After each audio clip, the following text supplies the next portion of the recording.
Somewhere in eastern Ukraine, autumn 2024, a Ukrainian supply convoy moves through the darkness along a road it has used 100 times before.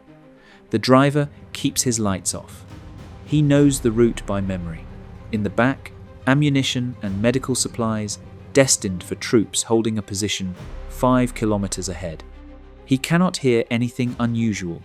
There is no aircraft overhead, no artillery incoming, no muzzle flash on the tree line.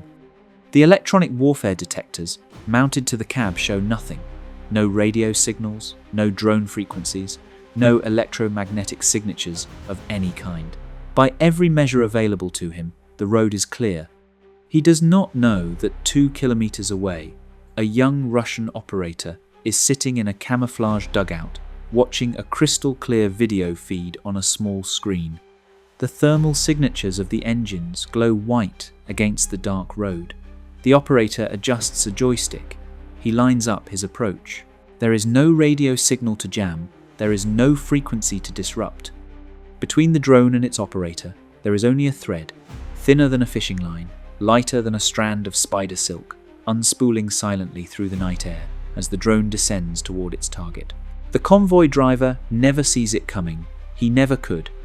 This is the story of the weapon that rendered billions of dollars of electronic warfare equipment useless overnight.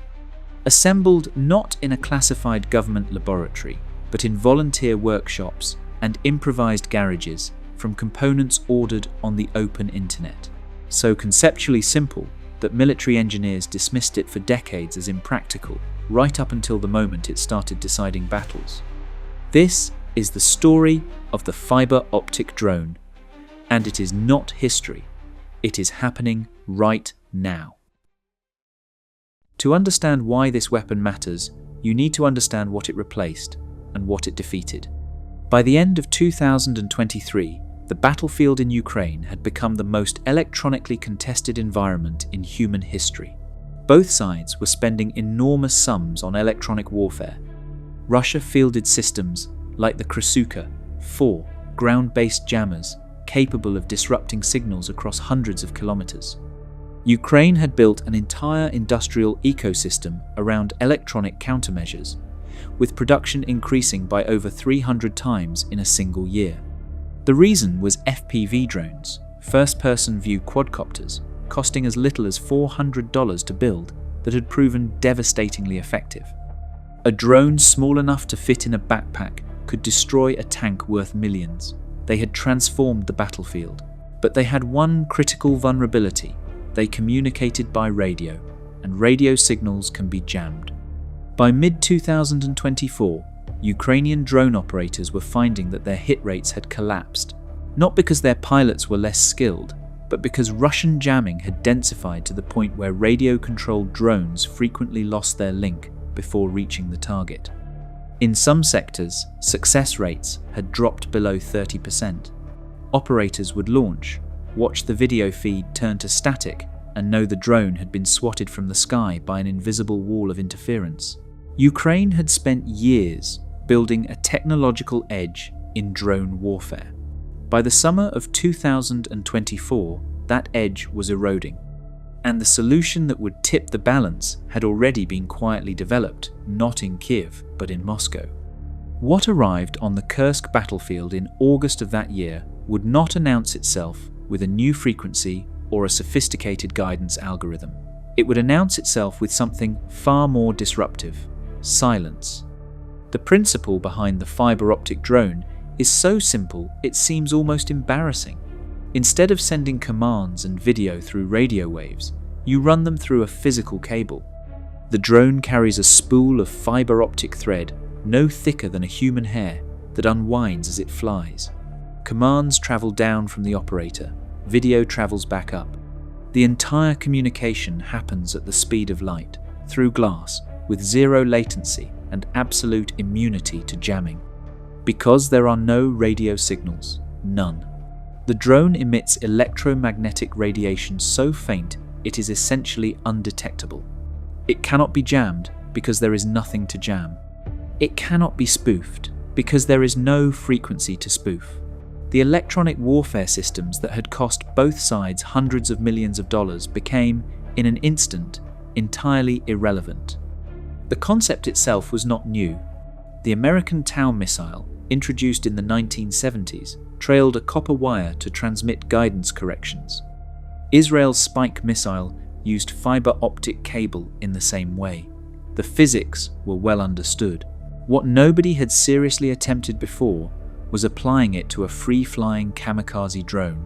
The challenge was mechanical, keeping a kilometre-scale spool of delicate thread from tangling, breaking, or generating enough drag to destabilize the aircraft. A spool of 20 kilometers of cable alone adds approximately 1.5 kilograms to the payload weight that comes directly from the explosive charge. The drone flies slower, turns less sharply, and is easier to bring down with small arms if spotted. The engineers knew all of this. They built the weapon anyway, because the alternative, continuing to fly radio drones into walls of jamming, was worse.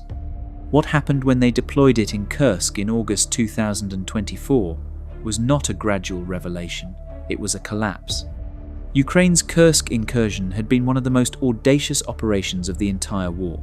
Ukrainian forces crossed into Russian territory, capturing a significant slice of Kursk Oblast and holding it for months.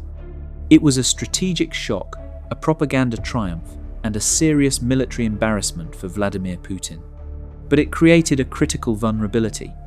The Ukrainian forces inside Russia depended on a single logistics corridor, a road running from the city of Sumy to the Russian town of Sudzha. Everything came through that route: ammunition, food, medical supplies, replacement personnel. It was a bottleneck with no alternative. And it was the perfect proving ground. Russian fiber optic drone units moved into position overlooking the corridor. Unlike radio drones, these aircraft operated in complete silence. Ukrainian electronic warfare teams could detect nothing. The drones would rise, unspooling their gossamer thread, watching the road below with perfect video clarity, invisible to every sensor the Ukrainians possessed. A Ukrainian medic named Dmytro, who fought out of Sudzha during those months, described what happened in terms that leave nothing to the imagination. "Our logistics just collapsed," he said. Fiber optic drones were monitoring all routes, leaving no way to deliver ammunition or provisions. Traveling there was even worse than playing Russian roulette, because in this case, the revolver has 5 bullets and only 1 empty chamber. By March of 2025, Ukrainian forces had withdrawn from Kursk entirely. The postmortems in Kyiv pointed to many factors, but one thread ran through every account from the soldiers who had been there. The only thing that stopped the fiber optic drones was bad weather. If you're finding this interesting, a quick subscribe helps more than you know. The Russian units that had pioneered the weapon did not stand down. They transferred to the Donetsk front, specifically to the areas around Pokrovsk and Toretsk, the most critical pressure points on the entire line. 70% of all Russian assaults were concentrated there, and the weapon that had strangled the Kursk corridor was arriving to do the same. The story of how Ukraine responded reveals something important about the nature of modern warfare, and about how quickly the ground can shift beneath the most sophisticated military doctrines. The fiber optic drone had actually been proposed to Ukrainian engineers earlier in the war. It had been rejected. The reasoning seemed sound: too fragile, too slow, too dependent on careful cable management. That assessment was not wrong, but it was overtaken by events. By the time Kursk was collapsing, the urgency was absolute. The Ministry of Defense fast-tracked procurement. Within months, Ukrainian companies, including Viry Drone, Battleborn, and Dronarium, were all producing variants. By February 2025, Ukraine's unmanned systems forces unveiled the Silkworm, a domestically designed modular fiber optic spool compatible with multiple drone platforms. But Ukraine's commander-in-chief, Alexander Syrsky, offered a frank assessment. Russia still held the advantage in quantity and range of application. The reason was the cable itself. Fiber optic thread was mostly produced in China, and China, increasingly aligned with Moscow, had ended drone component exports to Ukraine while continuing to supply Russia. Ukrainian frontline units often waited months for fiber optic drones, while Russian units operated them at scale. Ukraine struck back by hitting Russia's only domestic optical fiber production plant, the Optical Fiber Systems facility in Saransk, in drone attacks in May 2025. The plant has not resumed operations since. Russia became entirely dependent on Chinese imports, meaning both sides were now racing to secure the same supply chain from the same source. The price of Chinese optical fiber has since increased by between 2.5 and 4 times, driven by combined demand. A war fought with fishing line thin glass thread had created a commodity crisis on the other side of the world. What the fiber optic drone reveals about the future of warfare is not simply tactical, it is philosophical. For decades, military doctrine had been built on the assumption that technological sophistication was cumulative, that the nation which invested most in advanced systems would hold the advantage. Russia had spent enormous resources building its jamming capability. Ukraine had responded with an industrial mobilization that increased its own electronic warfare production by 300 times in a single year.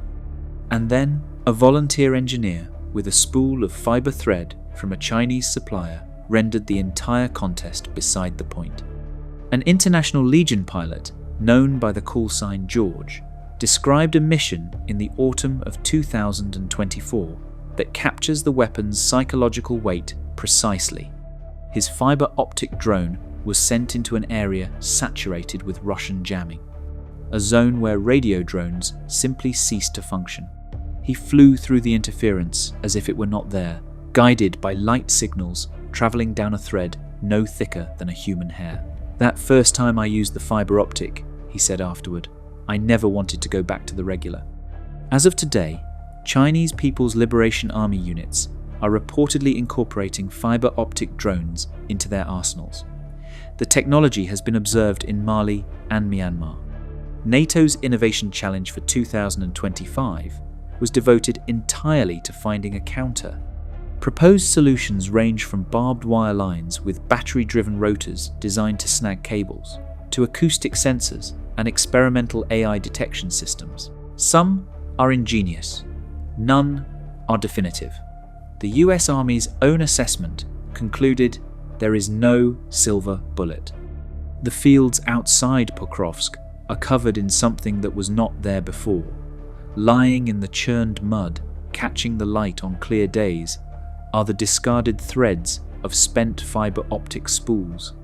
Kilometre after kilometre of gossamer glass, the detritus of battles fought in electromagnetic silence. Birds have begun incorporating the threads into their nests, finding material in the residue of weapons their builders never imagined. The convoy driver in the darkness, the medic with his 5-bullet revolver, the operator watching a perfect video feed in a dugout 2 kilometers away. They are all participants in a transformation that military establishments worldwide are still struggling to process. The most sophisticated electronic warfare environment in history was defeated not by a more sophisticated technology, but by the deliberate removal of the electromagnetic spectrum from the equation entirely. The drone that cannot be jammed carries no radio. The weapon that cannot be detected emits no signal. The kill that cannot be prevented is guided by light through glass, along a thread so thin that its genius lies entirely in what it chose to leave out. In a world of billion-dollar jamming systems and satellite-guided munitions, the decisive weapon of the most consequential land war in a generation is a spool of fiber optic cable that you can order online. And somewhere right now, in a dugout you cannot see, on a front line you cannot map, an operator is watching a screen and adjusting a joystick, and the thread is unspooling, and there is nothing on the other end's sensors that shows anything at all. The road ahead looks clear, it always does.